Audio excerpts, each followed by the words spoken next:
This is Mad Movie Mark with another Mad Movie Mark movie review. Continuing my trek through the Rotten Tomatoes landscape, I am attempting to view and review all 206 movies that have a 100% fresh rating on Rotten Tomatoes. I am going chronologically in order, starting at 1920 and ending up in present 2022. Sorry, over 100 years of freshness coming at you. I am at 1931 with the black and white German film M. Now, I watch a lot of Forensic Files. I watch a lot of The First 48. I watch all the murder documentaries on Netflix with my fiance. Pretty much, I'm into all of that, which I think a lot of our generation is. And to quote an episode of Forensic Files, they said of a witness, although he wasn't an eyewitness, he was the next best thing, an ear witness. And that's what you have here in this movie, guys. You have a ear witness. Book him, Dano. Lock him up. Throw away the key. So this movie has, and I will say, this is the highest audience score I have seen with a 100% Rotten Tomatoes movie. The fresh score is, of course, 100% from critics, and the audience score is 95%. So I don't know if it's going to get any higher. This movie is considered one of the greatest movies of all time, not just in the Rotten Tomatoes landscape, but in all of cinema. And I will go ahead and try to kind of tell you what it's about and then give you my review, what I think of it. So it stars Peter Lorre as Hans Beckert, and it's directed by Fritz Lang. Now, it stars other people, but the centerpiece of this movie really is Peter Lorre. This is the movie that kind of catapulted him into stardom. And this is the movie that he was, especially at the end of the movie, he's really able to show his acting chops. So this movie, when it starts, we are told that there is a murderer who murders children. And it's in this little town. I don't know how many people, but you can tell it's kind of like in a tight-knit community type of town. And we are introduced to this child. We are told her name, but it eludes me at the moment. We're introduced to this child who is getting home from school. She meets this shadowy figure. It's really just a shadow on a wall at first, who is whistling this tune. A man who has a sign on him that says blind is selling balloons for the children. They just got out of school. Some of them might want to buy a balloon. And the man is with this child. They buy a balloon, and he walks off whistling this tune. We are then shown this girl's mother making dinner for her child, possibly her husband too. I'm not sure if she's married. I don't think that's ever said. But she's clearly making dinner, waiting for her child to come home. She's looking at the clock. She knows that it's about time for her daughter to walk into the house. And she hears all the other children coming home in the building. She lives in like an apartment building. There are other children running up the stairs. She asks if her daughter came home with them. The answer is no. And as time goes on, as the clock ticks, you slowly begin to realize that her daughter, that person that she was with who was whistling that tune, who was buying her that balloon, is the murderer. We are then told that he has murdered 8 children so far. And now the town is in a bit of an uproar. The murderer, by the way, is Peter Lorre. The murderer had sent the police officers, the police precincts, some messages that he wrote, some messages basically taunting them, telling them that he will kill again. The police did not print the letters. They did not make them public. So then he decides to distribute the letters to the local newspapers.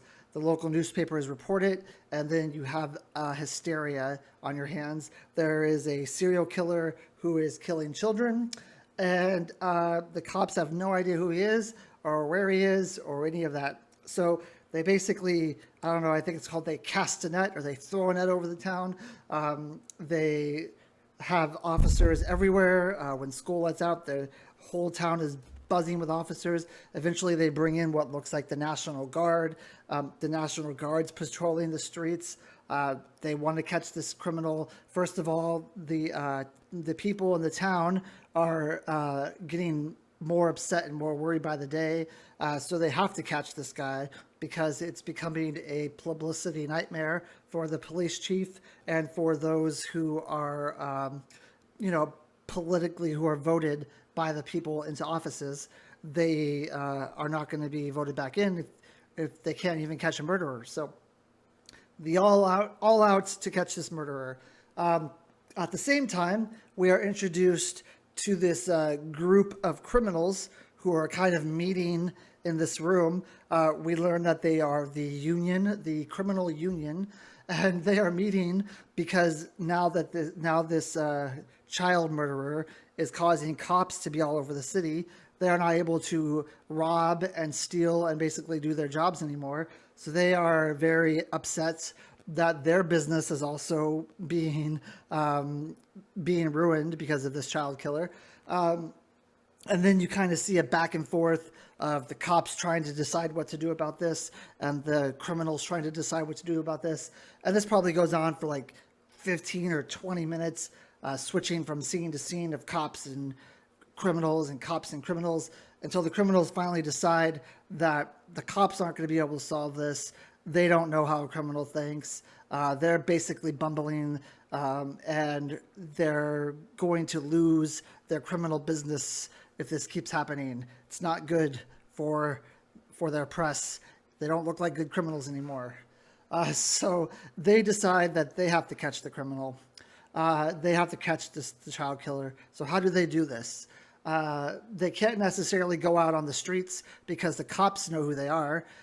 So if they go out on the streets and try to catch the criminal, they'll just be arrested by the cops. So they decide that they are going to use the beggars union. Now the beggars union are, like the guy who was blind, who was asking money for balloons, people who are on the streets with signs saying that they're homeless or they're down in their luck or, anything like that. Apparently they have their own union as well. And they actually show the beggars union where, people are giving money for bread and things. They're trading things at their union headquarters. So they get a hold of the beggars union, and each beggar comes up to them individually, and they give them a certain street that they have to watch and say, "You're in charge of this street. If you see anything, let us know." And then we're gonna have every angle covered, so that if a beggar sees something, there's another beggar right there who can, wave someone else. Who's another beggar who can wave at someone else, and they can track this guy when they find him. So eventually, Peter Lorre, he is out one night, and he decides that tonight is the night where he's going to do another atrocity.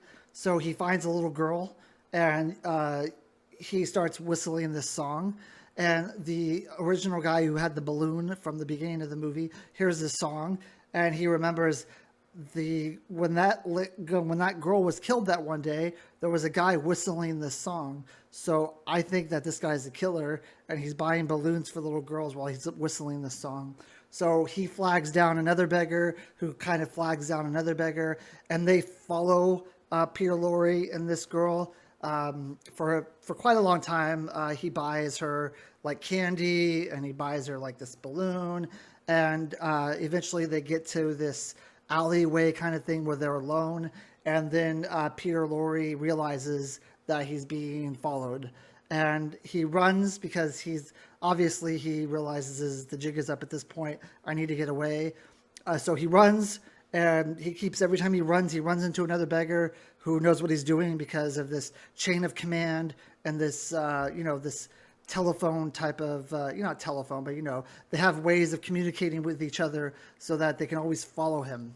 Oh, also, I forgot, one of the beggars ends up taking some chalk, and he puts an M on his hand, and then he pats Peter Lorre on the back and says, "Oh, I'm sorry, I just tripped or something." And then you see an M on Peter Lorre's back. So not only are they able to flag other beggars down and kind of know where he's at, they can also follow him because of this M that's on his back. And the M means murderer. That's what it means in the title also, is murderer. Eventually, Peter Lorre realizes this M on his back, and he tries to take it off, but he can't because he's trying to get away. Eventually, Peter Lorre finds this abandoned office building, and he's able to get into the abandoned office building. They know he's there, but they don't quite know where he is. And then once Peter Lorre goes into this building, people start getting off of work. It's now early in the morning, or people are like going to work, getting off of work. So the beggars, or not the beggars have told this to the union of the crooks. The crooks realize that they can't go really in broad daylight to capture Peter Lorre. So they just keep some people around to make sure he doesn't leave the building. And then at night they go back in. All of the crooks, the criminals, go in. Basically, they flood into this building, and they just start turning it upside down. There's an alarm system on the doors, so instead of trying to go through the doors and trigger the alarm, they go up to like the floor above it and drill a hole in the floor and try to go through from the the upper level. They're just tearing this place apart, trying to find out where he is. They don't want to tell the cops. They want to find this guy on their own.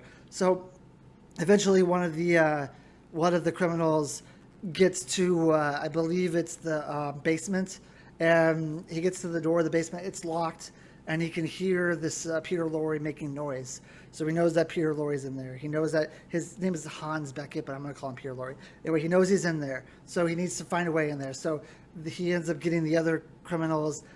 They end up getting into this building, but they also accidentally, one of the guards when they stormed this abandoned this office building, they had to kind of knock the guards out and tie them up. One of the guards regains his consciousness, and he flips the silent alarm. And once they find Peter Lorre, the silent alarm goes off, and they know they have like precious little time to find him and to bring him to justice. So they find him. They bust down all the doors in the building. They end up finding him. And then the next scene, we see there's one lone criminal left in the building. He didn't realize what was going on, and he didn't get out in time, and the cops arrest him.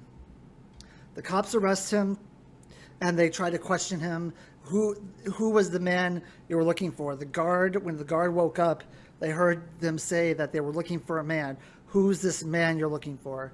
And the criminal, he just plays dumb. Oh, I don't know what you're talking about, man. I don't know, man. While at the same time, there's an abandoned building that the criminals took Peter Lorre to, and they're trying to give him like a mock trial. So back to the criminal who was caught. The cops decide they're going to play like a little trick on him. They're going to get the murder squad involved, like the leader, the head cop from the murder squad, and they're going to say, well, when you were in that building trying to catch that guy, someone was killed, and now since you're the only one we've caught, you're going to be charged with murder. The guy's like, murder, no. I'll do whatever you want. I'll even tell you what guy we were looking for. And the cops are like, okay, what guy was it? And he says, the child murderer. And then he has a cigar, and the cigar falls out of his mouth because he can't believe that this group of criminals were not only able to find the child murderer, but they were able to kind of catch him. There's like, come again? Who were you talking about? Who were you trying to get? And once again, he says, we were trying to get the child murderer. And he's like, okay, tell me everything you know. Where did you take him? Well, there's this abandoned building, right? When it went out of business, no one cared about it anymore. So we've just been kind of using that building, and that's where we took him.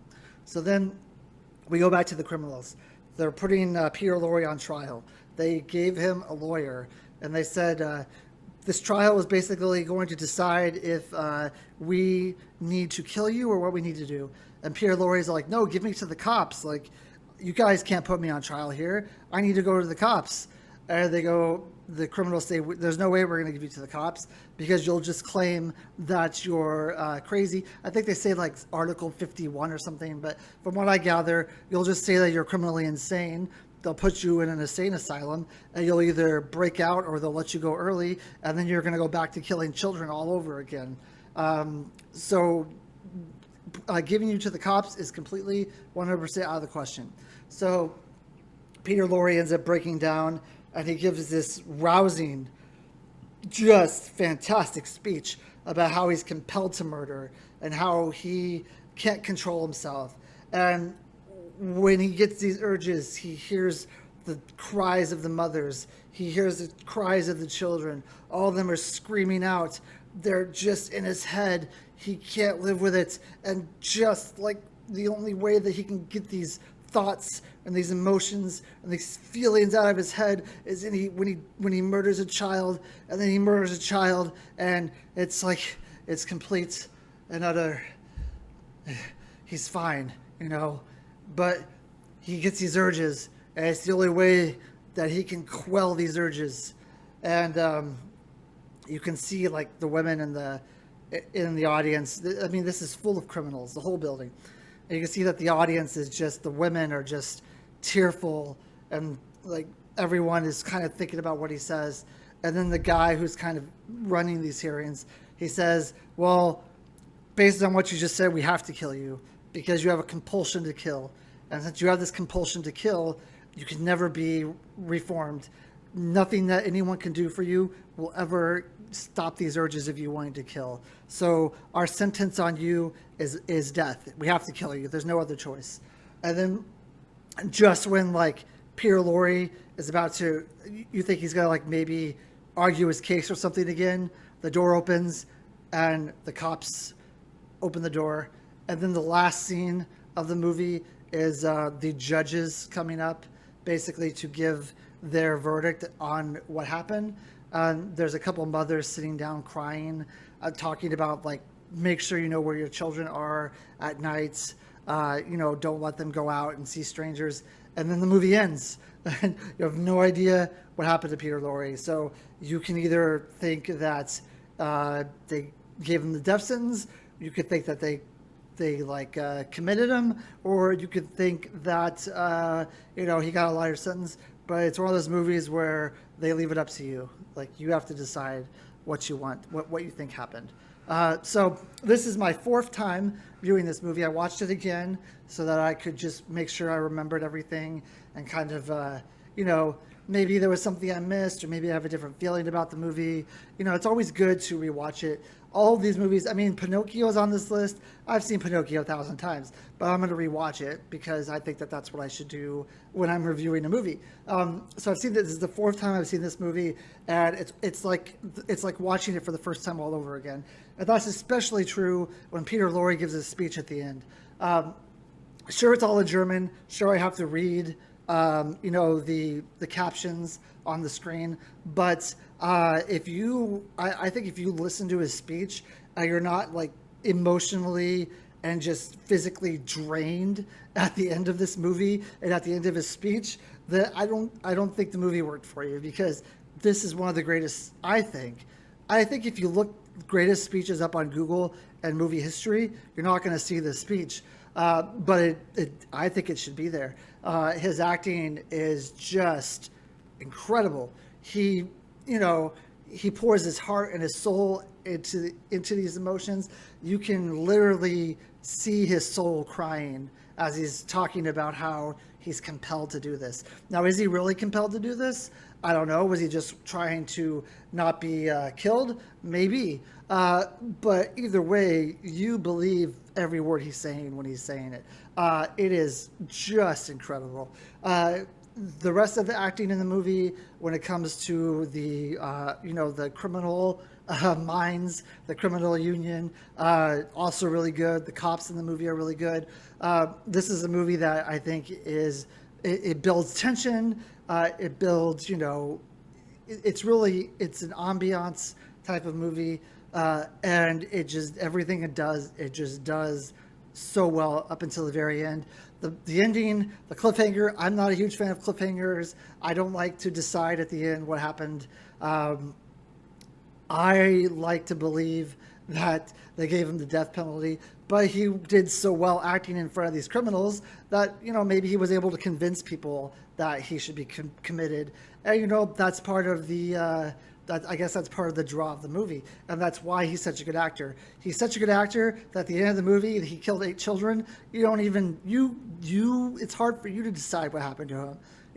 It's like you can't even think. There's so many ways it could have gone, and there you can't even put on like you can't even solidly for sure say that he was convicted and sentenced to death.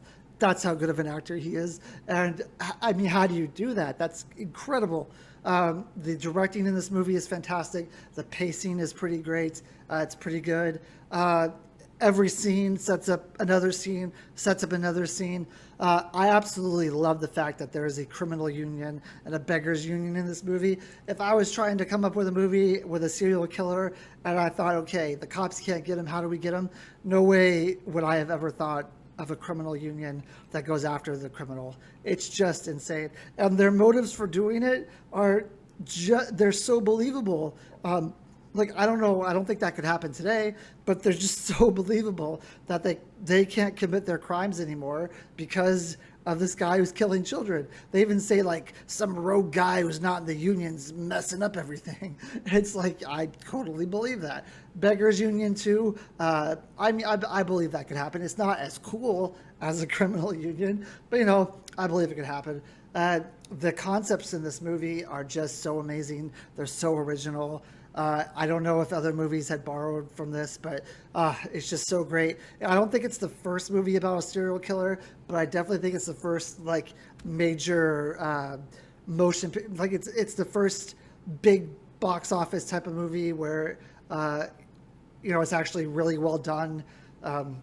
It's probably the most well-made serial killer movie up until this point, and it is just phenomenal. And I really love also that it's just called M, because a lot of people aren't going to watch a movie that's just called M, and they're going to miss out on it. And I love that fact too, that it's just such an incredible movie. That being said, there was some scenes during the criminal union that did drag on a little bit. I normally don't like cliffhanger endings, but I actually like this one, and because it's set up by Peter Lorre's acting, and you yourself can't decide what happened. I think that's great. This movie is almost perfect for me. I'm gonna give it a 9.5, and really, I'm just taking off a half a point because it does kind of drag a little bit in the middle with the criminal union. But it got 95% by the audience on Rotten Tomatoes. 9.5 is just right there where they are. And I mean, by these numbers, it is considered one of the greatest movies of all time. I have a hard time disagreeing with that. So I'm going to give it a 9.5. And please join me next time when I review the movie The Public Enemy. Thank you. Have a good day.